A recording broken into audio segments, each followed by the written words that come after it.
And in particular today, man, you see a lot of people dealing with depression, dealing with stress, anxiety levels are through the roof.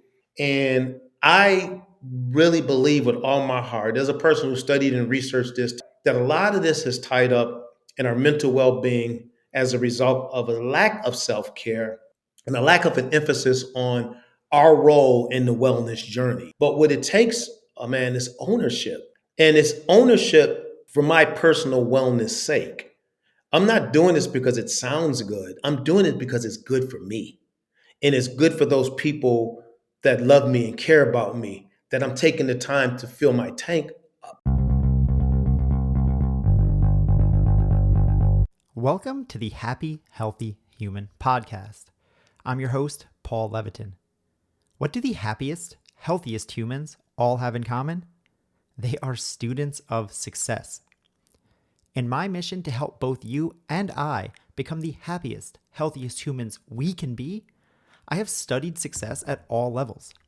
And after spending over a decade working in the field of human development and flourishing, I can tell you with certainty, success leaves clues.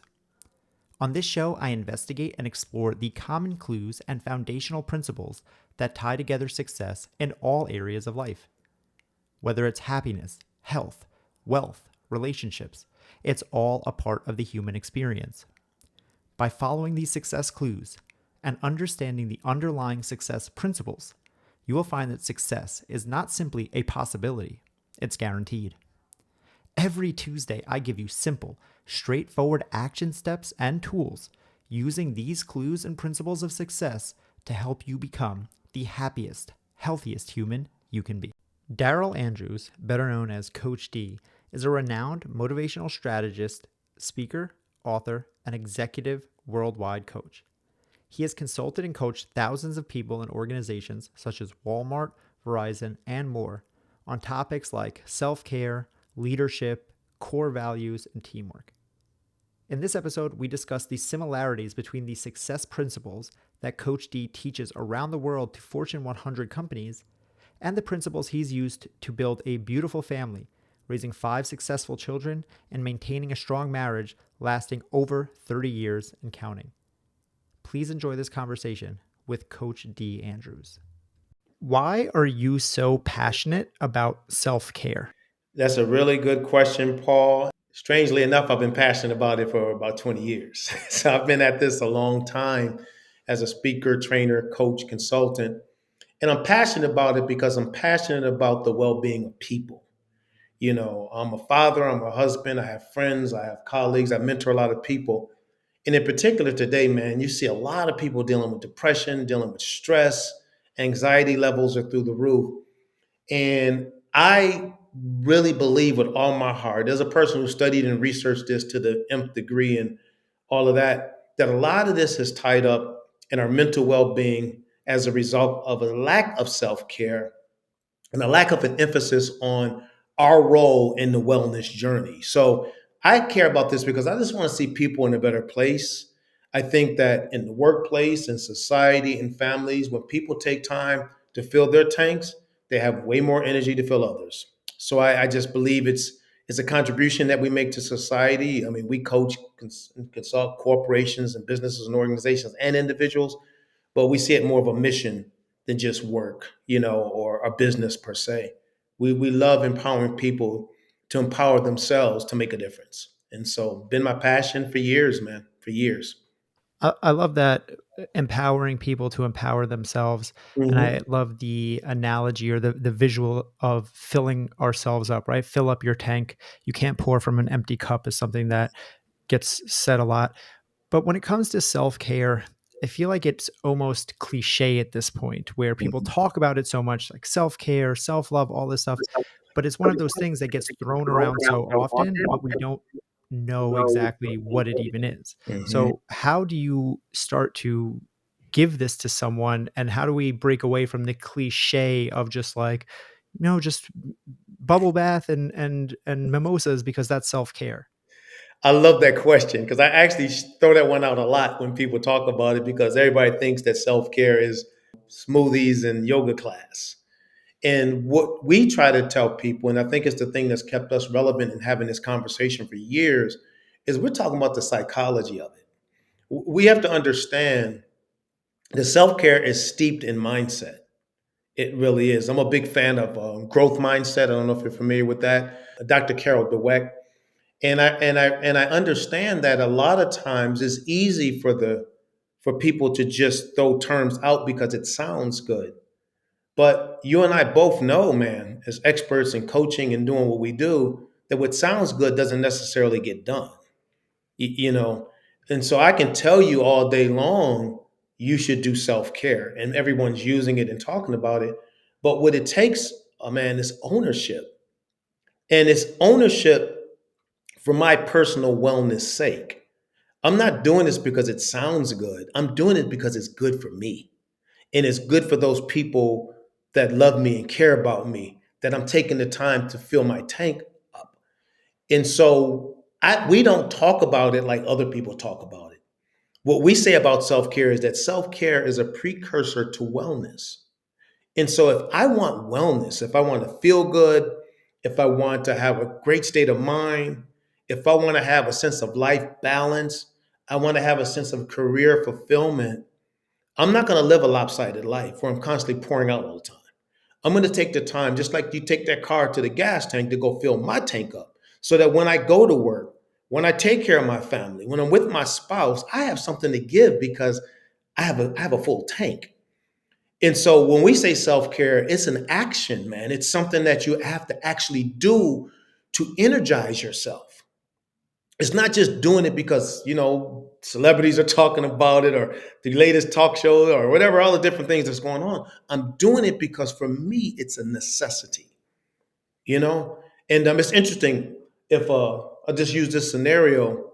If a doctor tells us, let's say, you got to take pills for depression. Guess what? We're gonna put that on our timer. We're gonna say, at 2 o'clock, I need to take that pill. I'm gonna grab that pill and pop it on my walk because I'm being told to. Why? Because it's gonna help me minimize depression. Well, if we can be that disciplined with someone telling us to do something from a medical, let's say, I'm just using that as an example. It could be many other examples. Why can't we be that disciplined on our own? Why can't we say, you know what? I'm going to take one day a week, not one day a week, but one time a week. I'm going to do something self care. I'm going to read a book. I'm going to go walk on the beach. I'm going to go ride my bike. I'm going to walk around the neighborhood because why? Just like that doctor is saying, I need it because of something that's taking place. Why can't I be proactive and say, I'm doing it to even prevent some of that stuff so that now I'm in charge, I'm in control. So self care is much more from our perspective than just do a smoothie or do yoga class. It is creating a mindset that creates health, it creates wealth in some cases, mental stability, better relationships across the board. So that's the difference. That's the unique part. Because again, as I mentioned, self-care is a precursor. It's the thing that establishes that I'm going to get to wellness. And guess what? People who do this effectively live much more better from a life perspective, have better quality of life because they have taken the time to realize this is not just some cliche word. This is an action that I have to take so that I can have mental stability and stability in other aspects of my life. Yeah, I think that when we think about this from a perspective of quality of life, as you just said, Mm-hmm. longevity, fulfillment, these are the words as you used, empowerment, right? Who wouldn't want an empowered life? We love to feel Mm-hmm. empowered, and to feel disempowered is one of the worst feelings that we can feel as a human. When you feel like Mm-hmm. you're out of control, I call it being in the passenger seat of life, when life is just Mm-hmm. happening to you. We want to feel like we're in the Yes. driver's seat, like we're active deciders in our life. And self care, as you said, is a precursor to that because it's getting out Mm-hmm. preemptively. Most people, to use your example, will go to the doctor when they're already sick. And then the doctor will give them a Yep. pill to make them better and help them, but they've already backslid. Whereas self care is a way to get out ahead of that and to take the action before it Mm-hmm. becomes an issue. Because the reality is, Mm-hmm. using your analogy of driving a car, you will have to fill up your gas tank eventually. The Yes. reality is you can't drive with an empty tank, and no matter how much you try or no matter how different you think you are or how much you can handle. So if it's going to come, you're going to have to fill up that tank eventually. Better to do it from a place of choice rather than a place of I have to. And I completely understand that. And theoretically, logically, all of this makes sense to me. And yet, the challenge is still taking the action. We can talk about this stuff as much as we want. We can make all of the plans. And again, in theory, it all sounds good, but there's a disconnect between talking and acting. So I'm curious, how do you get people over that gap to get them to not just talk about taking the positive actions, but to be the doer who actually does what's best for them? Well, again, it goes back to, and that's a great question, man, to what we talked about a little bit earlier, and that is mindset. So we have these, what I call the A's of self care. And I'll just mention a few of them because when we talk about mindset, these are critical components to taking ownership of self care. The first A that we want to bring to everyone's attention is awareness. I'm aware that self care is not just a cliche, is a vital aspect of my life to get that sense of fulfillment and wholeness and balance. So I got to accept that first. We can hear people like me and others talk about it all day long, but if I don't accept it, then it's a bunch of words going past it. So people need to accept it, just like they will accept it if a doctor tells them, you got something you have to do. They're going to accept that. Okay, doc, you got it. I'll take this pill. Well, now, like you said, instead of that being the case, why not accept the fact now? If I do this now, maybe that will never happen. Maybe I don't have to, have those pills or whatever, or go through that therapy or whatever thing. So acceptance is one thing. And then there's an awareness, another A, that I have to, there's something I have to do here. There's an awareness that there's a benefit, okay, to doing this for me personally. Just like, again, going to a gym or something like that, where they're telling, okay, if you do these workouts, you're gonna start feeling better about yourself. Oh wow, there's an awareness I've accepted. Now I'm aware that, I'm gonna run with this. And then after that, there's an action. I got to do something. And so, what's the action? So, let's just take one aspect of self care. Let's say exercise, okay? Because there's several components of self care. And so, I'm now, I have this action thing where I say, okay, I haven't worked out in 15 years. All right. I haven't worked out in 20 years. But guess what? I'm going to walk down the block today. I'm just going to walk to the end of my block, walk back to my house or my apartment.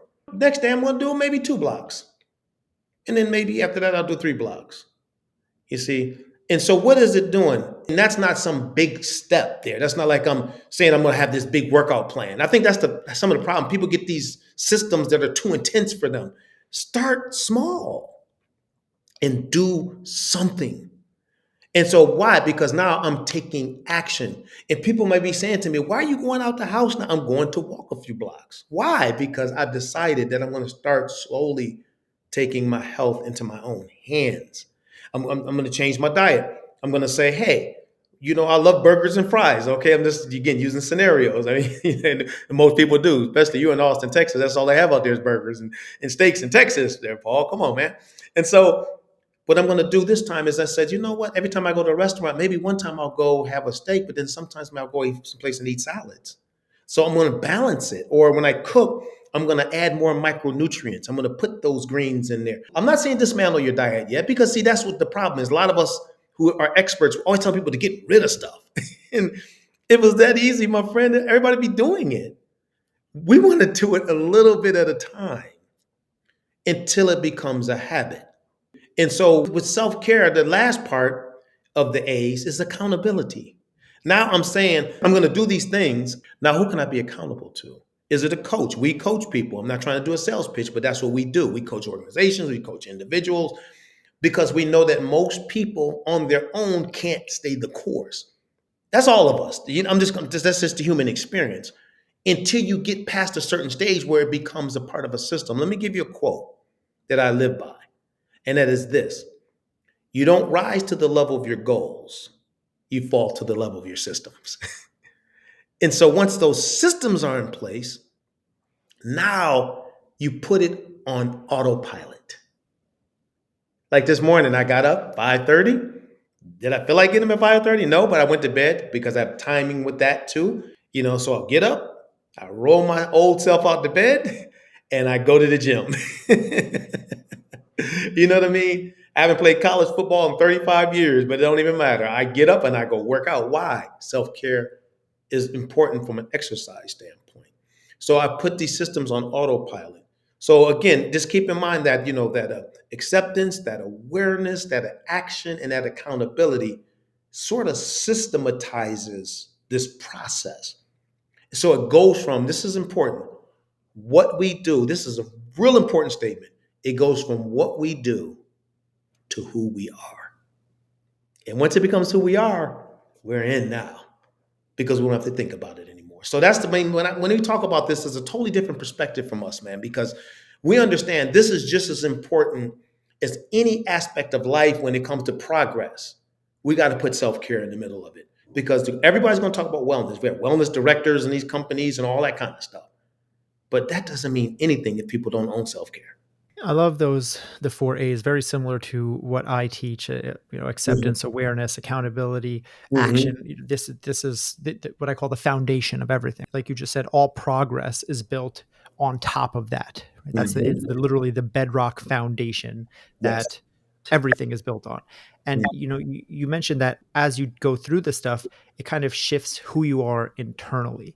Yes. And something I know that you teach about when you work with companies, corporations, is core values. And core values is a word that we hear thrown around a lot in the business world. What are the values of this? What's your mission statement? What are all that kind of stuff?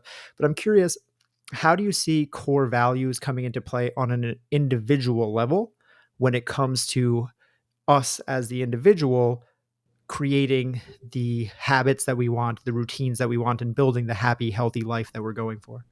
That's another great question. Core values are basically those values that you ascribe to that drive your day to day actions, man, and the way you interact and respond to situations, things of that nature, so that now you have sort of a pillar that's defining how you do things. I'm going to tell a very quick story. Years ago, my son attended a school called Ringling College of Art and Design. So his freshman year, they reached out to me to come speak to the freshmen about success in college.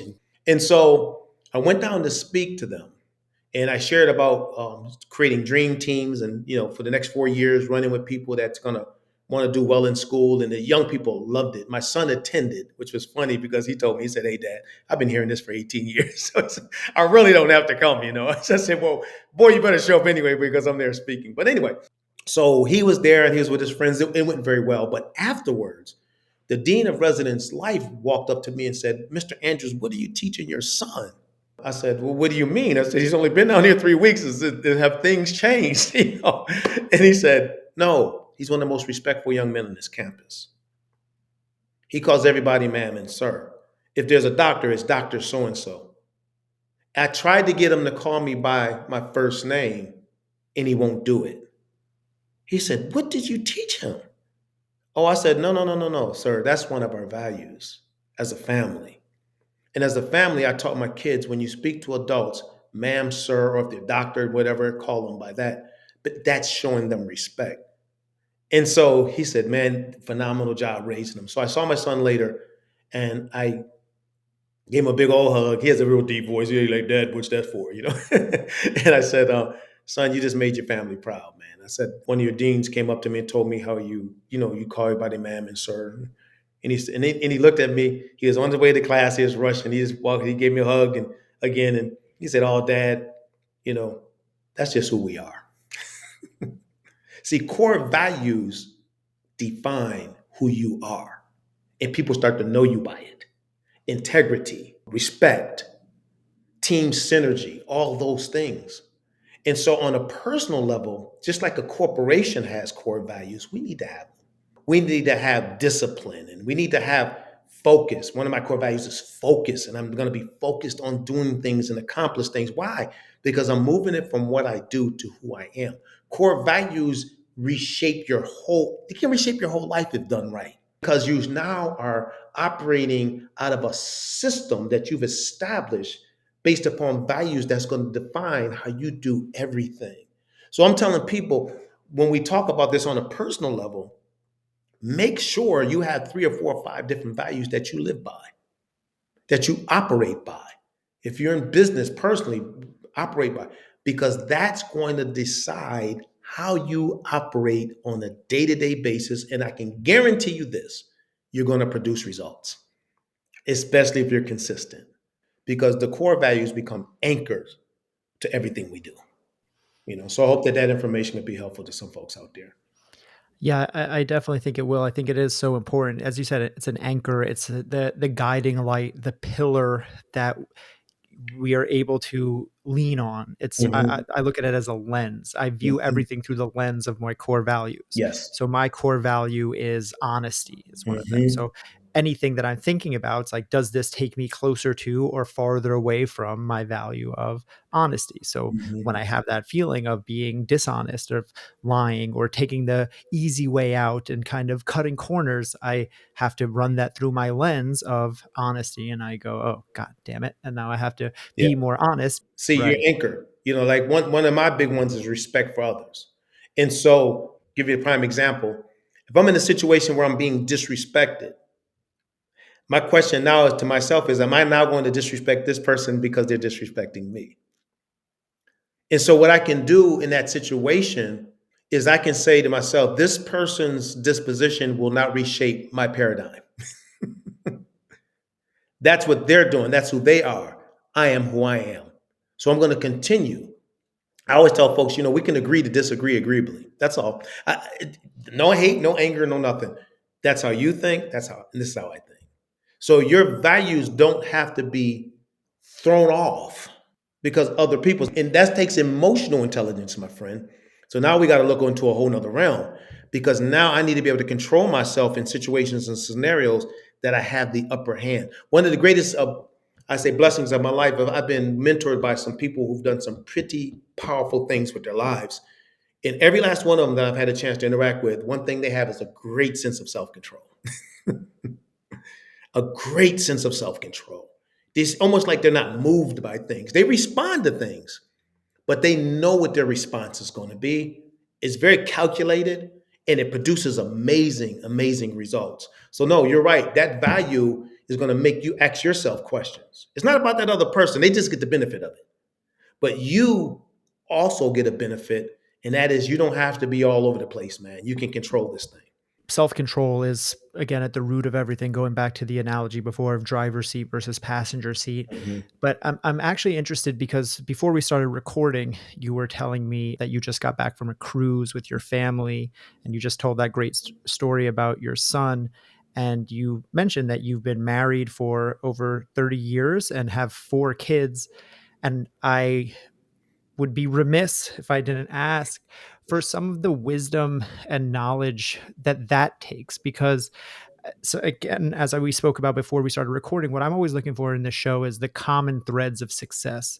So Mhm. from business to lifestyle, from Mhm. lifestyle to self-care, and part of that is being a father, being a husband, and the way you've raised your kids and structured your family. So I'm curious, what are some of the areas that you talked about values already? What are some of the things you do in your family life that pour over into business or into other areas of your life? Well, I think one of the key things that has helped me personally in so many aspects of my life is a Dr. Stephen Covey principle, and that is begin with the end in mind. Other words, vision. What's the vision for what you want to accomplish in multiple areas of your life? Vision is not just limited to one thing. It's vision for family, vision for business, vision for career. And, for me as a family man, I always want to be a family man. I just couldn't really understand, and I'm not knocking anyone that's had situations of divorce and separation, because I'm not in people's situations, so I can't. It's unfair for me to even judge them. But for me, it's like, man, I just want to be a family man. I wanted to be a father. I wanted to be a husband of one woman and stay together for years. And because to me, it's about building legacy. You're able to pour into your children's lives, and you're able to learn and glean from them too. It's not just me being there as the some parents think they're the all in all and all knowledgeable. Sometimes you learn from your kids. And so I had a vision for my family years ago before my kids were even born, that this is what I wanted. I wanted kids to be respectful. I wanted kids to be educated. And, I wanted kids with some vision and some focus. And so my wife and I, just when we met each other, we both were just on the same page with that. And we just agreed that through the ups, the downs, and the highs and the lows, we're going to work it out. We're going to communicate with each other. A lot of families don't communicate. They hold grudges, they get angry at each other, and what happens is that festers. And what I mean is that it gets worse over time because we never address it. So I tell families all the time, good, bad, ugly, whatever, talk to each other and be like, it goes back to your value, be honest with each other. What you said to me hurt me. Well, I don't think it hurt you. Well, it's not necessary that you to think, but it did. And I'm going to tell you why. And since we love each other, can you at least acknowledge the fact that that stuff hurts me and it bothers me? And so now what are we doing? It goes back to we're having honest communication with each other. You do not last in 30 years of marriage by being dishonest with each other. My wife and I have had to be honest with each other for years.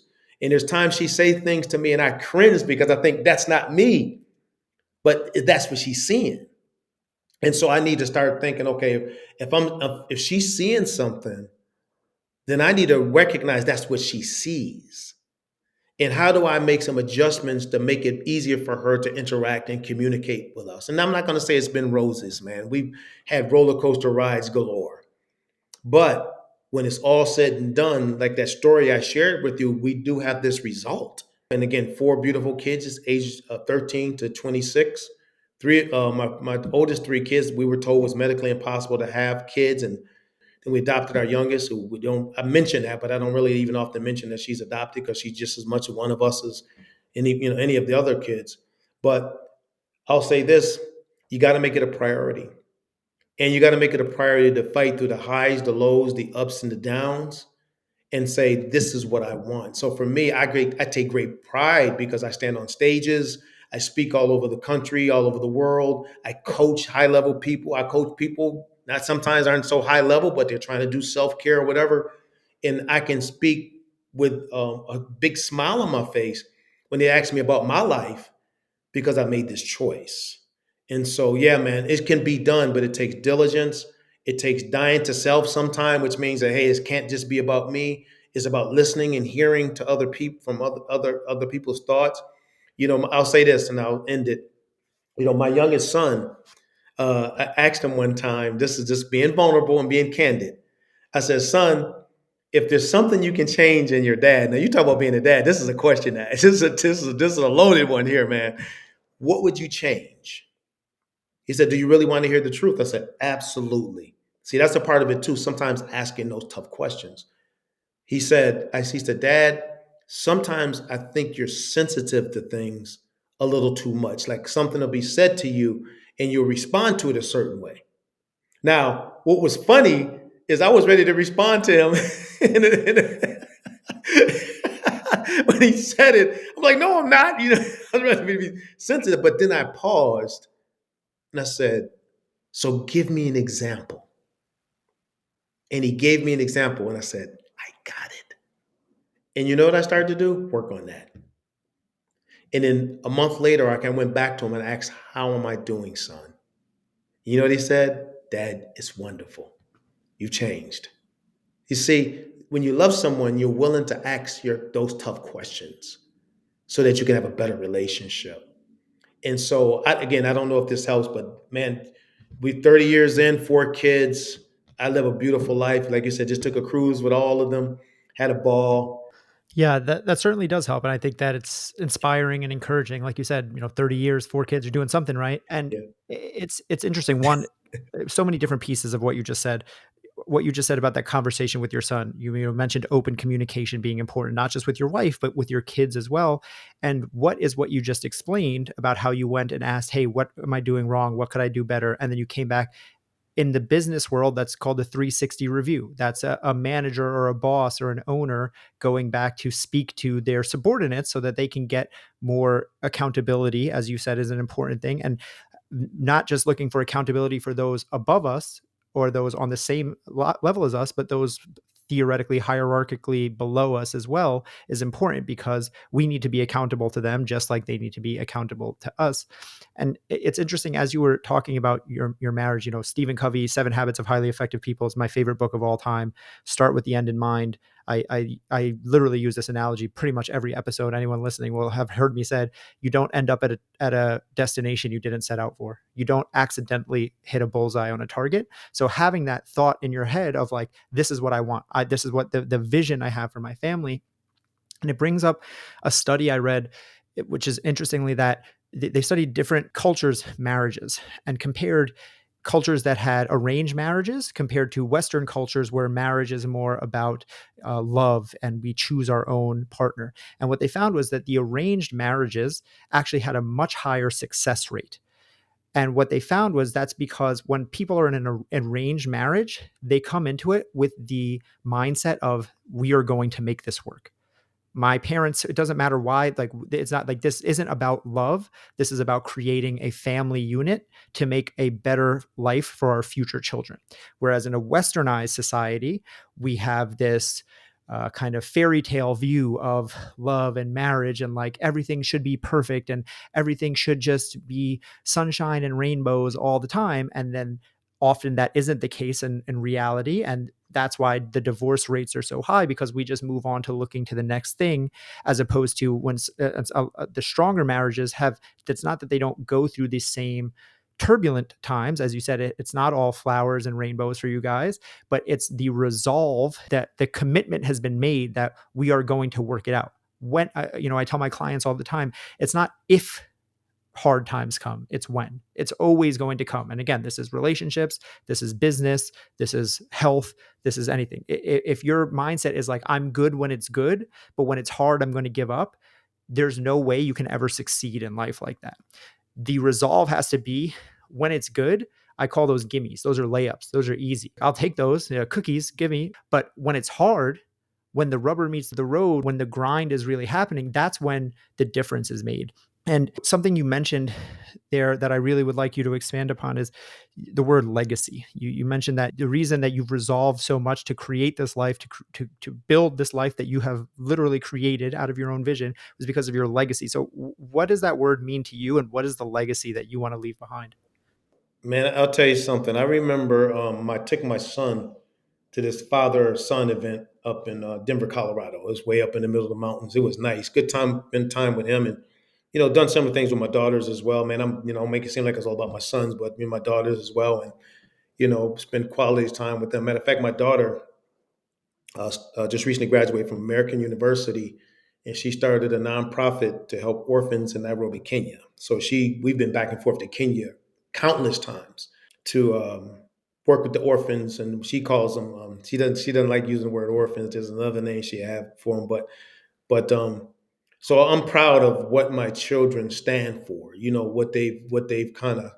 But to me, in essence, that's part of the legacy right there. That we can say as parents, let's say, that these are some of the things we want our children to ascribe to, like service is one of them. And that you can, and this is important for younger parents raising kids, that you can be intentional in exposing them to these things early so they become a part of their thinking. And so, me, when I think of legacy, it's a confluence of a lot of things we've already talked about. It's about purpose, it's about destiny, it's about taking your gifts, talents, and abilities and using them to the maximum. It's about our core values driving who we are versus just an emotional response. Not that we don't have moments where we're all emotional, but typically that's the case. So legacy is really all encompassing of not just, a lot of times people think of legacy, they think of like finances, you leave your kids an inheritance or something like that. But to be honest with you, if you leave them an inheritance, but you don't leave them the character that came along with accumulating it, it's gone within 2 months anyway.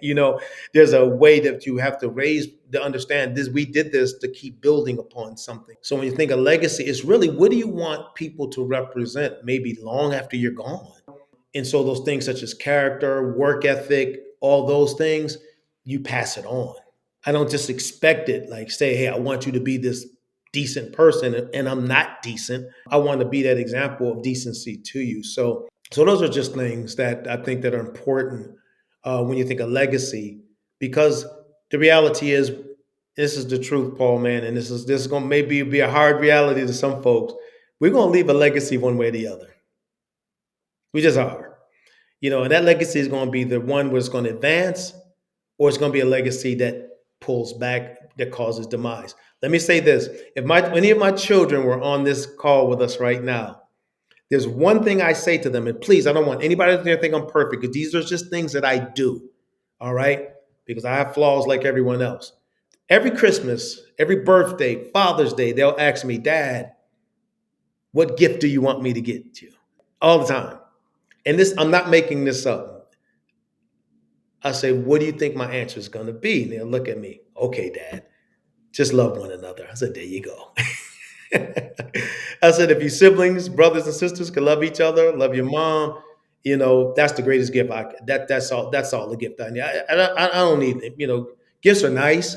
They got some gifts for Christmas, but nothing is greater than us having that love for one another. So I just say that over and over again. Those are just things to keep in mind if we're trying to build legacy and build home culture. We need to be intentional. So It's the best message that we can share. And, that's one of those things that the more you put out love into the universe, probably good things are going to keep coming back. And the more we can repeat that message, the better. And yes, again, I love where this conversation is going, right? We've talked about self-care. We've talked a little bit about business. We've talked about family, and something I know that you and your business teach about when you go again into corporations, into organizations, and help them from the inside is putting in place systems for success. And I'm very yeah, big on systems because, again, going back to the vision of nothing happens by accident, it's all mhm. about taking action. And but in order to take that action, in order to have that vision, like having a set system of if I do A, then B, if I do B, then C is going to be helpful. It's not a guarantee that it's going to get you there, but having a system is definitely a helpful step in the direction of building the life that you want. So I'm curious Mhm. if any of the success systems that you teach to businesses are also applicable, again, on a personal level, on a familial level. If there's any of these systems that kind of broadly cover everything that you can leave with one or two with the listeners so that they can know that, all right, like this is something that I can put in place to start moving my life forward. Yeah. When we work with organizations, there's several things we look at, but we understand it goes back to mindset. That mindset. I put it this, like I spoke at Walmart Corporation. All right, so they flew me down to speak to all their senior leaders, and I remember speaking to their then president. His name is Mike Duke, and we had a conversation after my presentation. All 8,000 their senior leaders. I said, "What do you think is the one greatest challenge that you face with all your employees all over the world, like with this company?" Because they actually flew me down to speak on one core value: striving for excellence. That's one of their core values. And he said, I don't know, coach, there's a lot of different things. He started throwing things at me. I said, I think your greatest challenge is, I said, your greatest challenge is you have millions of employees going to different locations throughout the world with different life paradigms. And a lot of times we bring our life paradigms into the workplace. So if we're raised in a disrespectful environment, sometimes we could be disrespectful. And so what I share with folks that's important when it comes to personal, all right, is that we need to find ways in our world, in our space, let's say family, to create a sense of continuity. How do we create that continuity in how we do things? How do we make this a part of our DNA, if you will? Like with companies, we're saying you have a DNA. And if you're not aware of that, what happens is you're going to be dealing with chaos, the challenges of the moment. But when you put systems together from a continuity perspective and you're analyzing things and you're seeing things and you're putting systems in place, you can now say, this is how we're going to address conflict, or this is how we're going to address XYZ. Because why? We are in, this is another word, intentional. There's intentionality in the way we're going about this.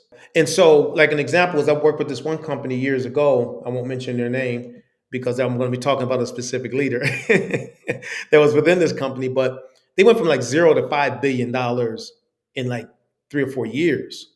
And so they invited me out to help build their core values, rebuild their core values. It was over a weekend, and it was a beautiful, beautiful location. They had about 13 senior leaders, and we did the core values. But one of the leaders, in particular, the one that invited me out, when he would speak to his team, he wasn't intentional with this. I think it's just the way he was wired.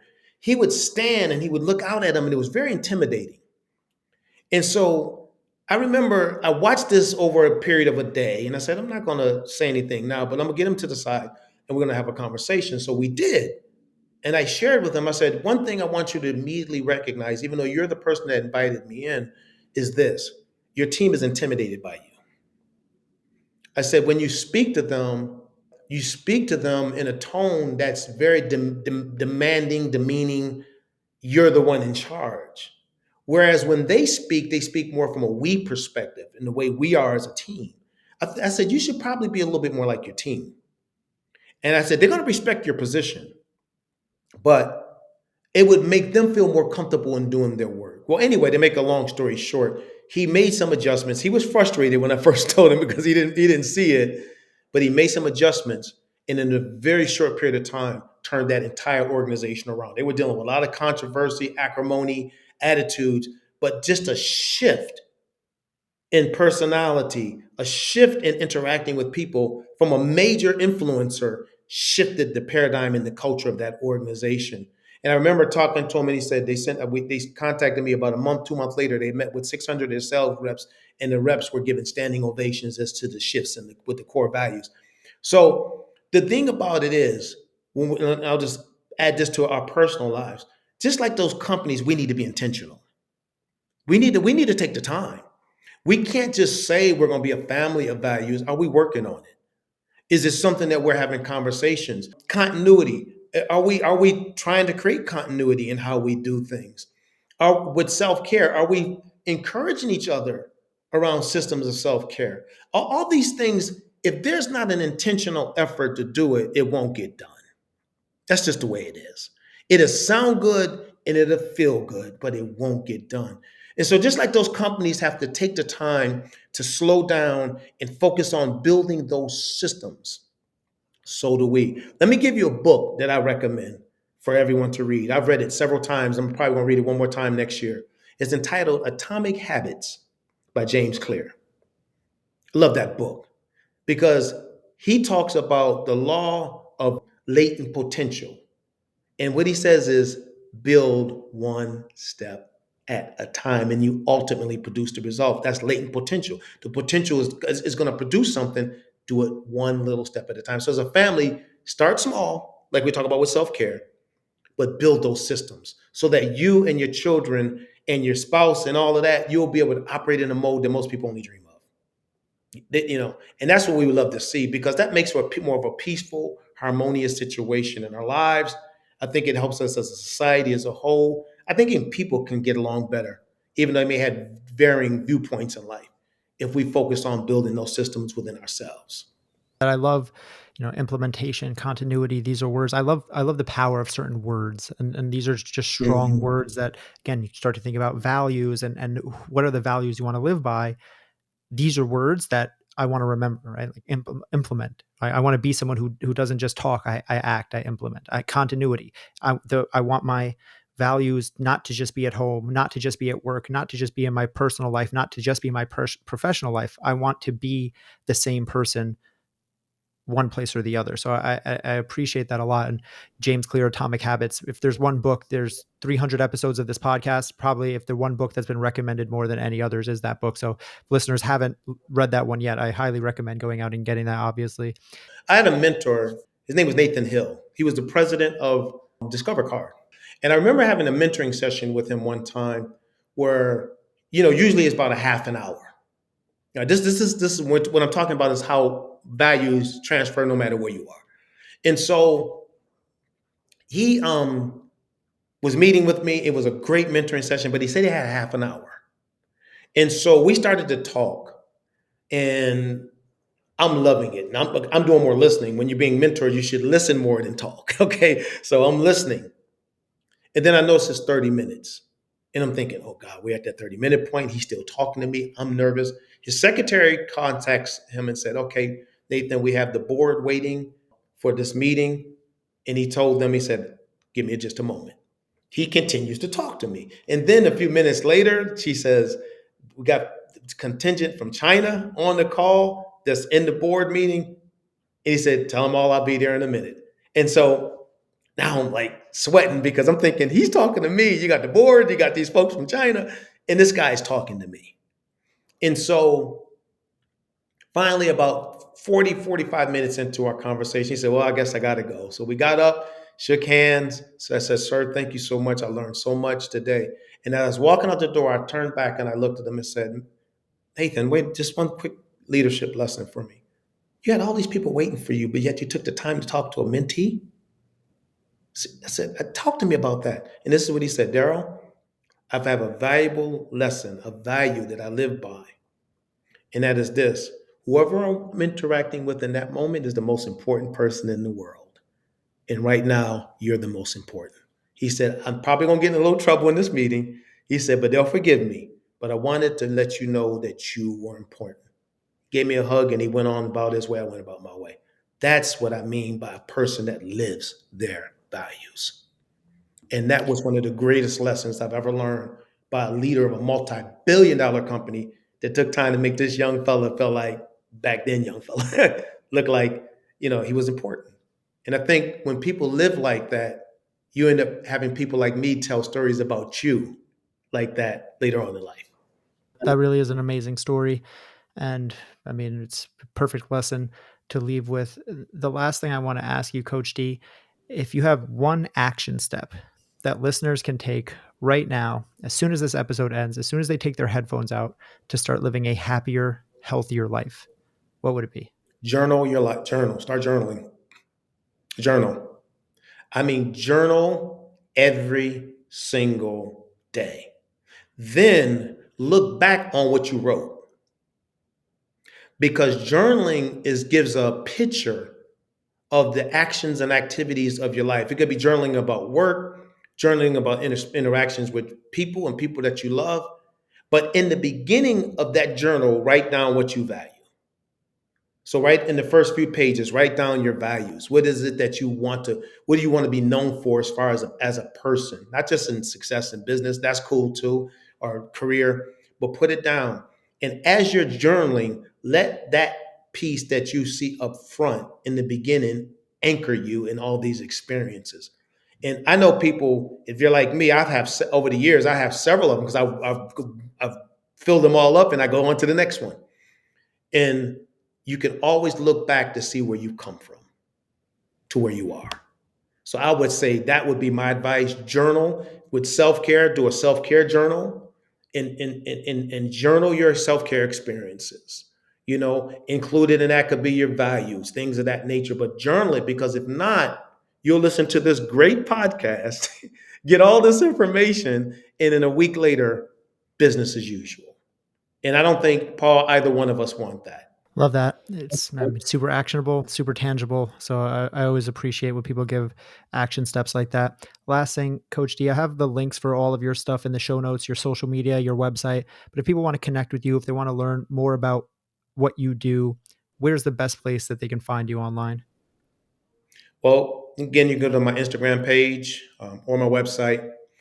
We're about helping folks maximize their potential to the fullest, but we understand that in theory, that sounds good, but it does take a system. So be it self-care or business or just life in general, without the system, it'll just be a good conversation. And we don't want that for people going into 2024. We want to see some action, man. Yeah, I appreciate that. Well, thank you so much for being here. I really enjoyed this conversation. This was above and beyond my expectations. So thank you. That's it for today. Thanks for listening. If you enjoyed this episode or got value from it, you can support the show by sharing it with a friend and giving them the gift of a happier, healthier life. You can also leave a rating and review on Spotify or Apple Podcasts. That helps boost the show on those platforms so more people can discover it and we can all grow together. I'll see you back here every Tuesday and Thursday morning. And until then, stay happy, stay healthy.